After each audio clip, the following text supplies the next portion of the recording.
So I wanted to bring this beautiful spiritual panel together of some of my favorite ladies, to have just a general conversation about spirituality, I want to know, I'm just nosy partly, and I love hearing these stories, but I also want to know a little bit about their spiritual awakenings, how it's affected them in their businesses and in their lives in general. And because I think it's really an important thing. So we might have started on the spiritual journey, you might have taken the first few steps, maybe you're all in, but I had one client who was like really struggling to even tell anybody that she was a little bit spiritual. And so I think, there's a lot of people who embrace it, and we all, I think, if you're here and you come back after lunch, then you probably have some sort of spiritual thing going on. And I think we all have different vehicles of how we bring it out into the world. And no matter what that is, I think you can bring it into your business and infuse a little part of that into your business. So I'd love you to introduce yourself. Just tell us a little bit about what you do, and then we'll come back around and we'll talk a little bit about stories and stuff and the good stuff. Yeah. Go down the line. Does this Thank work? you, Kylie. I think I need to borrow yours. Yeah. Okay. This one doesn't work. My name's Kylie, and thank you for inviting me to speak on this panel. Yeah. I've been in the digital marketing space for about 10 years, and I've done everything but tech. But these days I focus more on brand storytelling because I feel like that's what really helps you stand out. So that's what I do. Amazing. And she's going to be an awesome speaker on Saturday. Yes. So I would not miss that, by the way. It will be amazing. No pressure. Hello there. Jen. I'm Jen Mavros. Hello. So basically, I'm kind of like I've got a lot of hats. I think as entrepreneurs, we wear a lot of hats. But in addition to being a podcast hostess. Fabulous podcast hostess. Thank you. I really support women in soulfully aligning themselves with their business and with their life. So it's really dropping in, getting into your body, getting into your heart and your soul space, which we'll do more of that tomorrow. And then moving that outward into the world with whatever you do. So that's what I do. Hi, guys. Beautifully. Thanks. Hi, my name is Bri Seeley. I support women in bringing their visions to life. So I do that through coaching. I also have a podcast.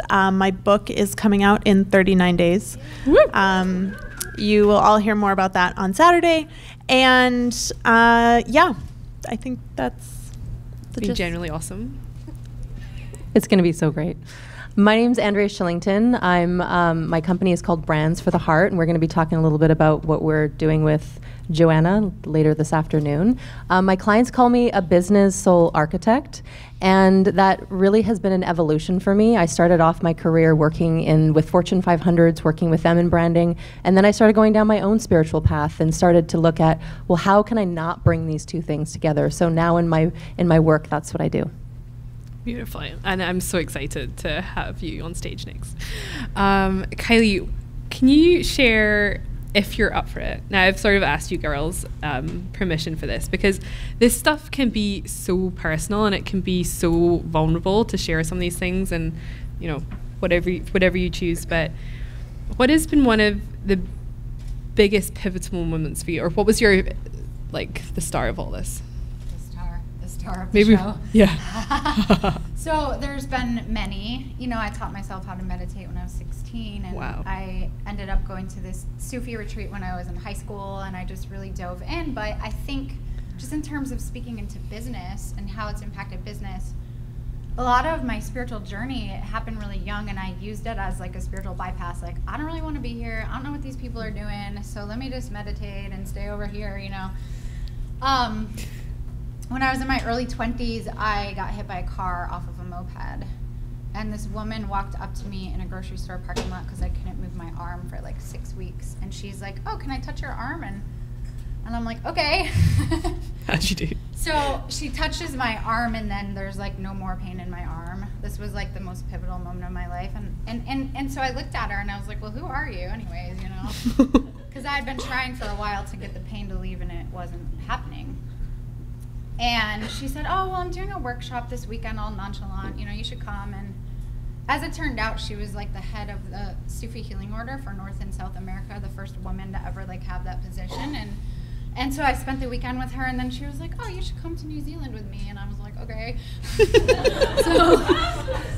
As you do. So she took me to New Zealand, and then she was like, okay, well, I had to do a lot of work to get into all the homes of all the elders, but you don't have to because you're with me. So we're going to go and we're going to spend time with all these elders. And so the point of it, I could go on, but the point was their spirituality is really embodied. So I have been studying with the Maori healers for about 10 years, and for them, it's like a lot of what I did before that was like, oh, bring the energy up and be out here and fly around. They were like, no, like we come from the stars, bring that shit down, like be here. And so being able to, work with that and then have that integrated into my business has been pretty cool. Wow. Because I don't know these stories. So I'm like, wow, that's incredible. Yeah, okay. I might ask more questions. I'm like, Okay. just trying to like process. I'm also going to go and Google Sufi healing. If anyone's already doing that, let me know. That's incredible. Did you train in it? With her? Yeah. You Oh trained yeah, I've with them? been studying with the Sufis and the Tibetans and the Maoris and the Hindus for like 10, 15 years. Can you fix pain? If you want me to step on you until you scream, that's kind of how they do it. Wow. We can like heal through like joy, right? Not the Yeah, pain. yeah. Yeah. Okay. Cool. We'll always talk about it later. Well, yeah, maybe after a glass of wine, I'll be like, okay, Kylie. That's crazy.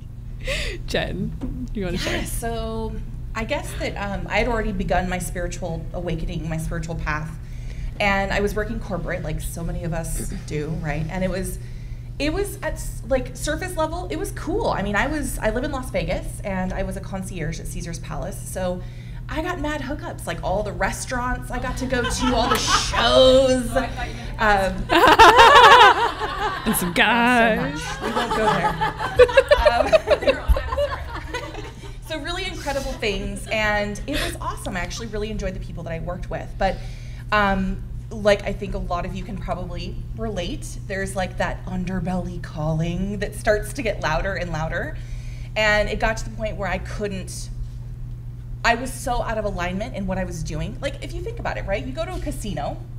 If I'm an empath, I'm highly sensitive, and I also see and talk to dead people. So like going into a casino, and that was disrespectful. That was meant to be a joke, but It's okay. But people that have passed over, yeah, I wasn't trying to be disrespectful, you guys.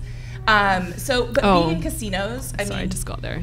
Sorry. Yeah, being in casinos, I mean, there's so much that happens behind the scenes that nobody is aware of. They keep that very quieted, and people lose their lives in casinos, financially, emotionally, like relationships. And so for me, I was feeling all of that, and I'm like, what's going on? Why am I picking up on all this crazy stuff? Like I didn't understand it. And so just through my own reading books and watching documentaries and doing the best that I could, I had this, insatiable appetite to learn, and I was so curious about what this was that I was feeling. And so I really got to the point where I was like, I'm gonna take a leap of faith here and basically jump off a cliff and grow wings on the way down and start a business. And I did, and I've not turned back. It's been the best decision of my entire life, among many other things, but that was certainly one of them. But yeah, that's, yeah. And then your business becomes your spiritual journey. Oh yeah, yes. Oh my Right? goodness. So your personal development is really reflective of how your business grows. So you grow your business grows, and I learned that relatively quickly. I mean, with mindset blocks and releasing things and triggers and resistance, among many other things. And so at first I was very much in the spiritual closet. I was coming from a casino where you're basically looking like everyone else. You wore the suit, your hair can't be crazy colors, your nail polish has to be like conservative. You can't stand out as an individual. And then coming out into the marketplace where you're encouraged to be unique. For me, it was like little baby steps. Like I had to kind of ease into that. And I found that the more me I was, like people dug that shit. And I was like, all right, thank you. Like, That's amazing. cool. So, yeah. I love it. Awesome. Bri? So over the course of the weekend, I'll be telling you guys about my massive awakenings. And they're both related to car accidents.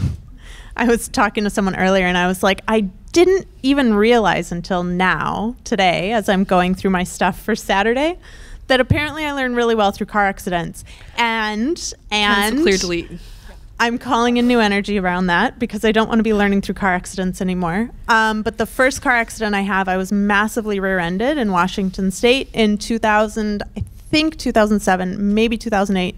And it was like massive physical pain, couldn't walk. Like, I had some really severe physical issues with it. And luckily, an angel that has been on my path with me for over a decade, my boss at that point, started handing me crystals and then tinctures. And then she brought me to her massage therapist, who started doing like infrared stuff on me, and then her Reiki provider. And then she got me a yoga mat. And so I joke that she was like my spiritual dealer.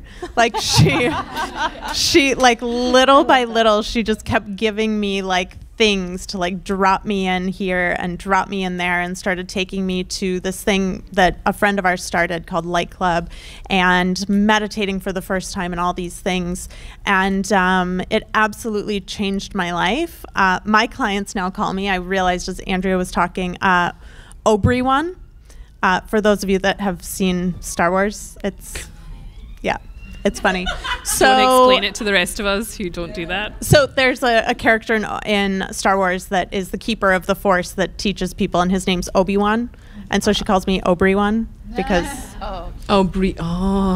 Sorry. Yeah. Some of us are a little clearly bit not a slower. nerdy crowd. It's okay. It's okay. Obi-Wan instead of... Okay. So sorry. Basically now what I do in every moment of every day, I'm straddling two worlds constantly. I'm straddling the physical world, which is the one that we can all see, touch, feel with our senses, right? Then there's the spiritual world. Those are the things we can't see, we can't touch. It's our trust, it's our faith, it's our intuition, it's all of those things. And for me, if you're building a business without the spiritual world input, you're literally only looking at 5% of what's available to you in any given moment. So if you're not tapping into the extra magic that is like 95% of what's going to help you build your business, then you're going to struggle. You're not going to be in flow. You're not going to be surrendered. All the things that Joe was talking about earlier. And so now I teach things more from a spiritual perspective, and then talk about how do you bring that into the physical world to create the life and business that it is that you want. Beautiful. Thank you. Andrea. So for me, my spiritual path started off with a whisper that I did not listen to. Anybody relate to that? And it ended up in a big blockbuster breakup, and my heart got broken. And so I started looking for everything, and I started going and seeing an angel healer, and I was going to Reiki healers, and I was just like, doing meditations with my spiritual guides, and really just delving at the spiritual buffet and trying everything I could get my hands on. And then there was a little bit of like this whisper that was coming in, and that whisper was asking me to, really go deep and really like choose one thing. And around that time, I actually met my spiritual teacher. And I was kind of juggling all these things up in the air. I was, going to my healer, and I was going and seeing my spiritual teacher, and I decided to kind of let a lot of it go and really choose just really working with my spiritual teacher. And then I kind of, just really like had to go through this phase of darkness, and then, because when you're used to doing things one way in the spiritual world, and then you choose a completely different path, there's like a bit of this, uncomfortable phase. And for me, it was like I was following this whisper of, I need to surrender further. I need to even surrender these spiritual tools that I've become attached to. And now the spiritual path that I have, it's just like I'm home. And I have found my place, and I feel really grounded in it. And it's helped me to, I actually tattooed the word faith at the beginning of this on my wrist, and, made this contract with faith. And I didn't know what I was getting myself into. And anyways, it's just like now faith has become my default. It's become the thing that I can easily do because I've been practicing it and because I keep on surrendering, as you've been saying. Oh, that's amazing. I love it. I love it. Yeah, it's been. I'm very curious. Did any of you have spiritual notions when you were children? Well, you might. I think you might have. But like, what was your experience? Because I'm just wondering if anyone else in the audience has had that kind of experience where, like, they were aware of things when they were younger and then they squished them, and now they're coming back to the surface. It's definitely been part of mine. Did you have anything like that? Yeah, I mean, I feel like I came here and I knew who I was and why I was here, and then I was like, how do I get these adults out of the way? Like, they're trying to Catholic at me, I don't know what to do. With no disrespect to any faith or any tradition, but I sort of felt like, you know, I was being put in a straitjacket, and I was like, just get out of my way, let me do what I came here to do. And the minute I graduated high school, I was like across the country. and then I ended up in a town in Florida that was like super metaphysical and really, really spiritually based, and so I was able to finally go, okay, I'm not weird. It was just kind of where I grew up was a little weird, and I can kind of like be myself now. So that's been part of my story for sure. That's beautiful. Yeah. Any of you guys? Yeah, I actually just wrote about this in my book. I used to, when I was little, I remember sitting in the back of my mom's Chevy Chevette, in small town Minnesota, and she'd be driving around, and I remember just kind of like looking out into the stars and trying to like see past that. I was like, I know that there's something more, and I would just go into this like hole of like trying to stare through the blackness of like, I know that there's something more out there. And I didn't really understand it at the time. In fact, I don't even think it really fully processed until I was writing about it a few months ago. But I was deeply unsettled as a child, like so many tears, like so much not even feeling comfortable. I again, didn't really realize this, had panic attacks a lot as a kid where I wanted to like rip my skin off, and I was just so uncomfortable. And a lot of it was very similarly like, I didn't ever fit in my hometown, and I kind of still don't. I had the worst panic attack of my life, I think 2 years ago when I was back. And I feel like I'm caged when I'm there. And so it's really hard for me to be in my truth and be the fullness of myself where I came from. And so I was constantly trying to like I knew there was more, but as a little kid and being surrounded by, again, the adults, like, it was really difficult. And so not necessarily metaphysical stuff, but I definitely had something that I didn't understand. That makes sense. Andrea? For me, I mean, I was raised in a Christian household, and but for some reason, and this is just my own experience, but for some reason I never prayed to Jesus. Jesus was not who I prayed to. I loved Jesus, but I prayed to God. And even though that's not what was around me, I just inherently knew that. And that's kind of, what has ended up being my path is when I first started going on this spiritual awakening, I was like, felt like I was kind of hanging out with middle management, and I was like, I want to talk to the founder.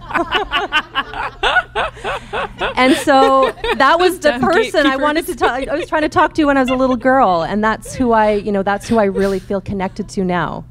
Wow, that's beautiful. I love it. I think a lot of us, for me, I was raised very religious in the church, and there was a heaven and a hell, of an understanding of heaven and hell. And so for me, when I was like little, I think I was probably like, maybe like 4, 5, 6, 7 in that range, I would I would feel stuff like that wasn't supposed to be there, like the monsters under the bed, right? And so it scared me because I thought it was the devil. I thought it was demons coming after me. Like, I remember I accidentally watched the Gremlin movie. Who remembers that movie? Oh my God. Right? So good. And I swore they were hiding under my bed and they were going to come up and eat my ears off. So I would always hide, literally. Oh my God, it was always you're so they're going to sweet. eat my ears.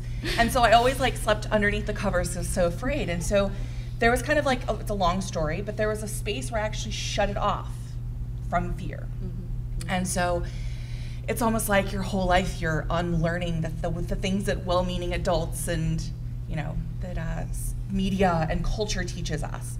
So yeah, like let your freak flag fly, because look, when you're in this space, when you're a spiritual entrepreneur, at least in my own experience, I can't speak for anyone else's, is you don't feel like you necessarily belong. Like you feel kind of like an outsider. You feel like, am I the only one that thinks this or feels this?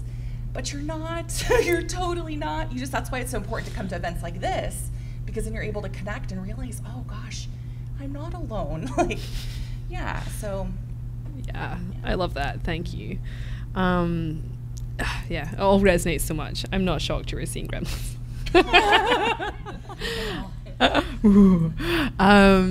So I've another question, and then I'm going to see. I might do some Q&A if we're up for it. Well, maybe we'll see how we go. Time is bendy, right? So I'm trying to tell myself when I cut out half my slides for today.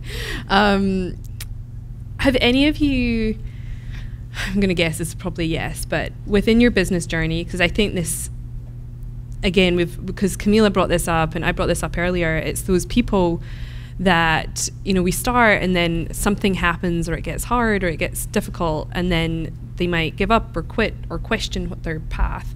And I'm just wondering if you've had those moments and gone, what am I doing? It couldn't get any worse. It usually happens on the bathroom floor, I've heard. But some piece of your spirituality or faith has like helped you get through that moment. And I didn't prep them for this, by the way. So I'm just putting you guys in the spot. But is there a moment like that? For me, it happens with every expansion I take. Like, I was ready to fucking quit this year. I can't tell you how. So you guys will learn more of my story on Saturday, but after I closed my fashion brand, I basically spent 9 months in bed in the fetal position crying.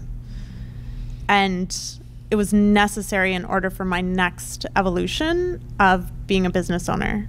And the shit I went through this year, where I spent, weeks or months, or I didn't even count this time, on my couch with my cats crying, was necessary for the next evolution of my growth. And so, and I always want to quit, and the universe never fucking lets me.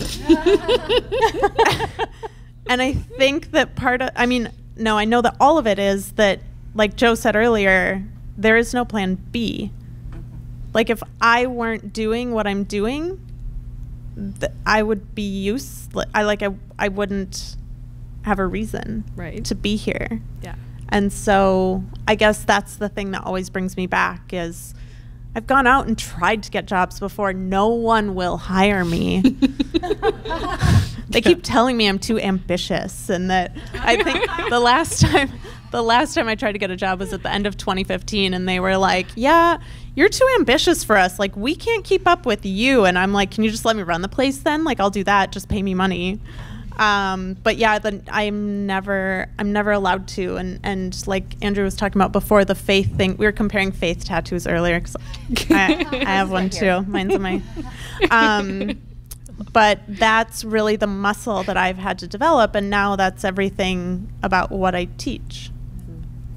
Beautiful. I completely relate to obviously what you're saying, because we were talking about it before. And I've been in I've thought about throwing my business in the garbage. I, have had all kinds of financial contractions, you name it, I've been there. And to me, that is what this word that I tattooed on my wrist means. It's about being in the darkness and choosing faith every single time, and knowing that the universe will have your back, knowing that you will be supported, even though you're in this incredibly difficult space. And actually, this summer in June, I almost died. And I was in the hospital, and I've got this massive scar on my stomach. And it was kind of a place where that faith that I had met, it kind of just melted away. Even though I was literally puking every 2 hours, and I had staples on my stomach and crazy drugs that they had put me on, and I'm organic only in this body. I felt spiritually high, because I was I could see the perfection of why this was happening to me, and what role it was playing in not only my life, but other people's lives. And that is some powerful stuff, to be in literally a hospital bed, and I couldn't even like have a shower. And I was so grateful to be alive. And I was so grateful to be able to like witness God at play in my life. And that is what having faith in all of these difficult moments, like that's for me what it all led up to, you know? And it's just, yeah. Oh my gosh, I get full body chills. I'm going to mention that about 100 times over this, but every time I get truth, it's like just full, like all the way down to my toes. Like, and for you to see and be grateful for that in that moment, like you can handle anything, you know? And yeah, I mean, you're unstoppable. Like faith right? makes us so powerful. My spiritual teacher says that the most powerful thing in the universe is not fire or water or anything. It is people who believe. And I truly believe that, because I was able to overcome like such a difficult time and be high and happy during it.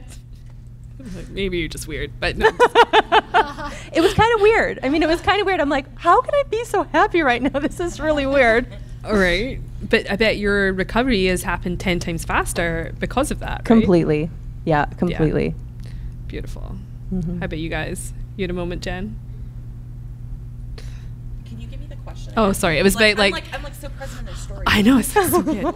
But it's like when you know when it like gets really dark and bad, and you're like, "This is crap. I'm going to quit," and then your faith, your spirituality wins. Yeah, no. I mean, I think that just like nutshelling, because this is like a story that you were a part of last year, at the end of last year. Yeah. We were together in Tulum, and it was, you know, on a business note, I had spent all this money like getting a team together and, you know, preparing for a launch, and opened the doors and like nothing happened, and I was like, is this thing on? Like, out there? Like, don't you know that I've like done all this stuff to prepare and like whatever. And it required me to like fully surrender, like dark night of the soul almost, you know, just like messy, beautiful cry. I mean, I was like in meditation the whole time with that when I was with Jo. Poor thing, she was so tolerant and like loving. But yeah, I mean, those come. It's you know, I think you say it's like new level, new devil. I don't like to necessarily say it like that, but it's almost like what you said, like every time you're expanding, you're experiencing more growth outside that comfort zone. And so it's uncomfortable. There's resistance. There's like, oh shit, oh shit, oh shit. But once you ease into that and that expansion fully, like you ease into that expansion, then you can, you know, like the faith piece, the trusting. I mean, that's, yeah. And like you've come back so much stronger from that, and like everything is just like bang, bang, bang. Like it's all like dropped in, and now there's no crickets, right? No.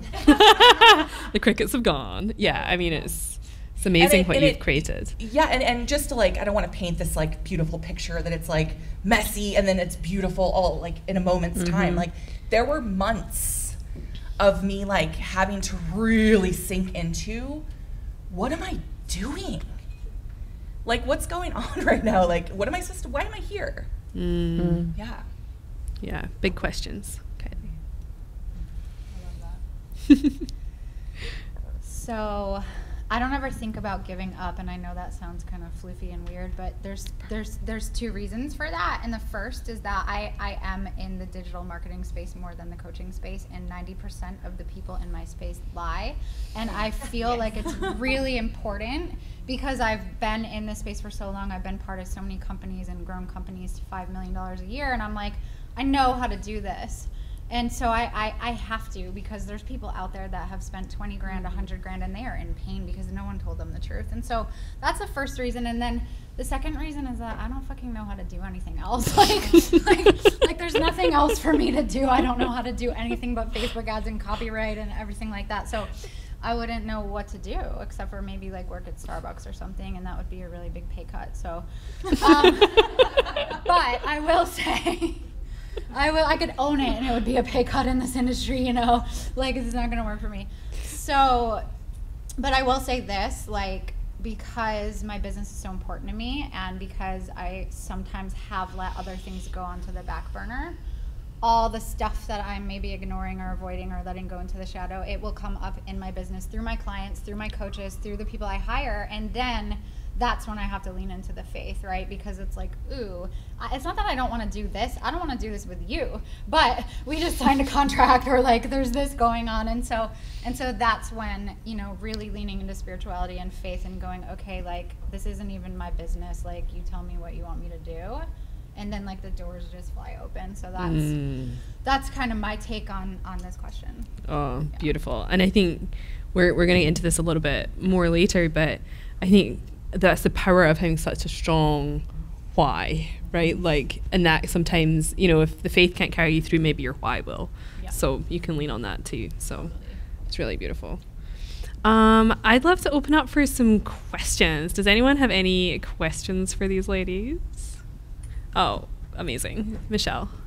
Sorry, can we... Surrender is something that I'm kind of experiencing now, and so I would like to know, what does that mean to you? What did...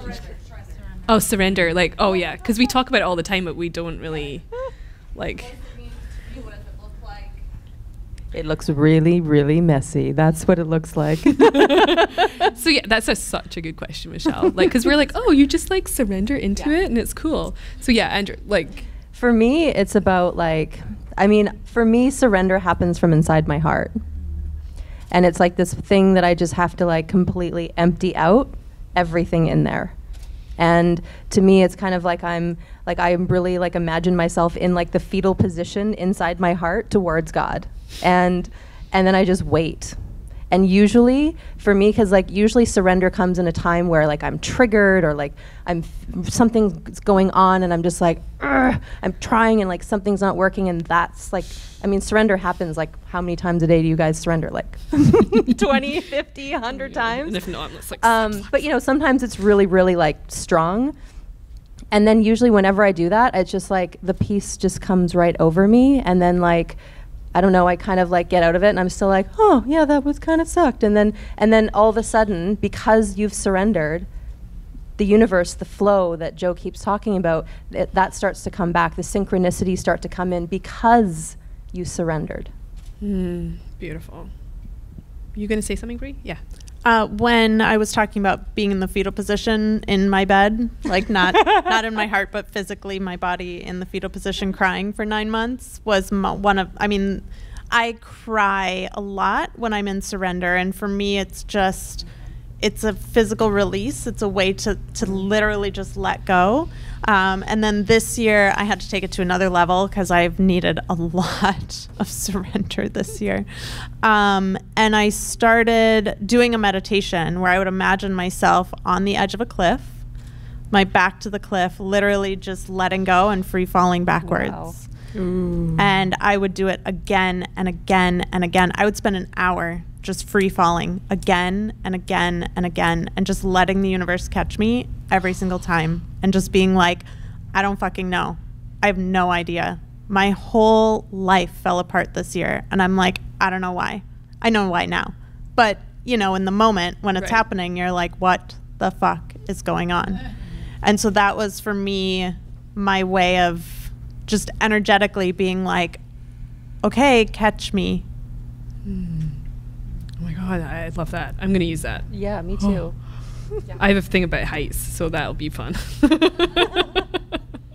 That's actually a really amazing question, because so many people, as you know, like they talk about, oh, just surrender, like just do it, man. Like, no, but like what does that mean exactly? And so for me, it is literally relinquishing control.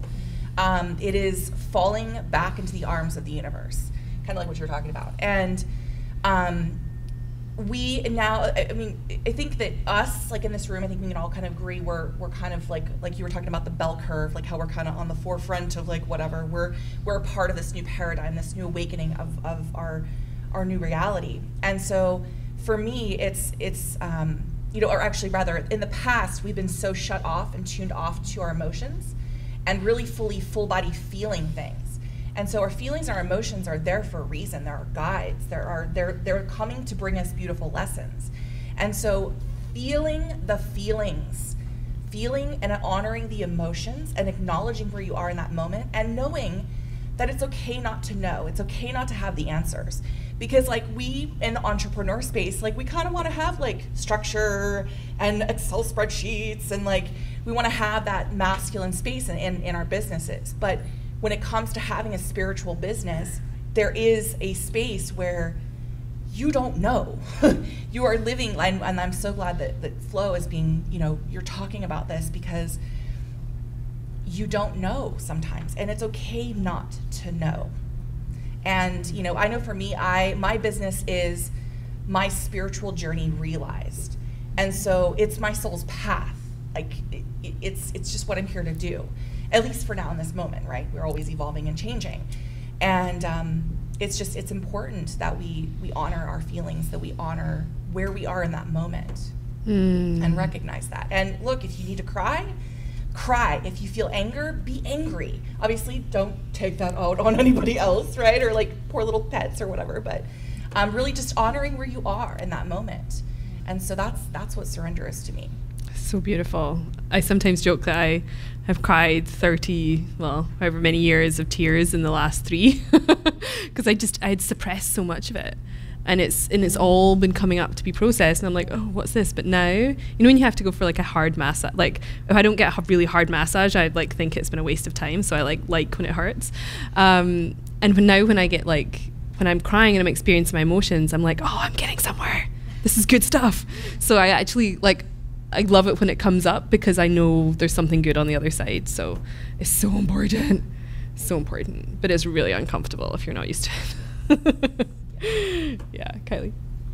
Yeah, the best way that I could describe, I guess, like what surrender means to me is when one of my spiritual teachers said, Kylie, I was like throwing a fit about something, and I'm like, I don't want to live here anymore, and this is happening, and she's like, Kylie, you really need to get past your personal likes and dislikes and just listen and do what you're told. And I was like,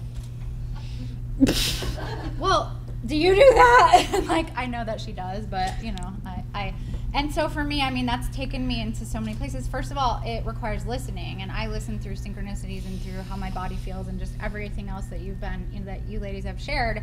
And then it's like, okay, how long do I get to be in resistance? Okay, 3 hours, maybe a month or a year, but now it's like 2 seconds. If I'm asked to do something and I don't do it, it's painful. So that's led me to like move to places like rural Arkansas for 3 years, because I was told to do that, and I was like, who does that? But okay, and I did, and it was amazing. Like, there's no other way I could have gotten that growth. And then God was like, okay, San Diego, and I was like, and then now that's where I am. And so yeah, it's just really hearing and then doing, and just letting that be what is. So beautiful. Yeah.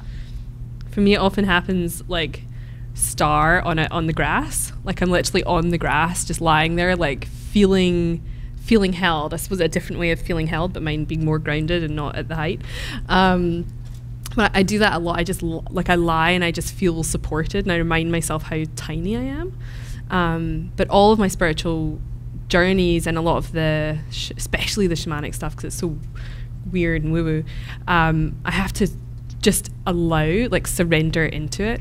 It's one of the, I don't know why I'm sharing this, but my mom used to say, when you go into hospital, you leave your dignity at the front door and you pick it up on the way back out again. which I love. There's no other way to get through a PAP. Anyway, sorry guys, but so you sort of have to, just, it's in those moments when you just are like, oh, okay, it's fine, just do it, and we'll get out of here.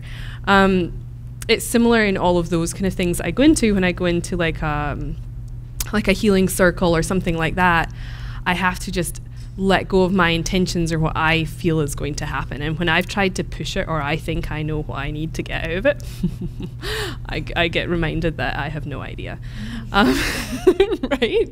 And sometimes that's the lesson you need to get, right? It's so crazy. But yeah, I think as well, it's letting go of the outcome and knowing that if you do everything within your power and you're moving towards what you think is the right thing, being okay with the outcome, surrendering to the outcome. I remember last year, I think I shared it on one of the Facebook Lives I did with one of you lovely ladies, but I said before the event last year, I had to go, and I was down at the beach in sort of Santa Monica, Venice area in LA, and I just had to take myself there, and I was like, whatever happens over the next 3 days, the sun will come up, I'll be okay, people will still jog on the beach, the world will not have ended and I'll be okay, right? It wasn't so bad this year because I was like, it'll be fine. But yeah, I had to really like allow myself that space that no matter the outcome, I wouldn't stop.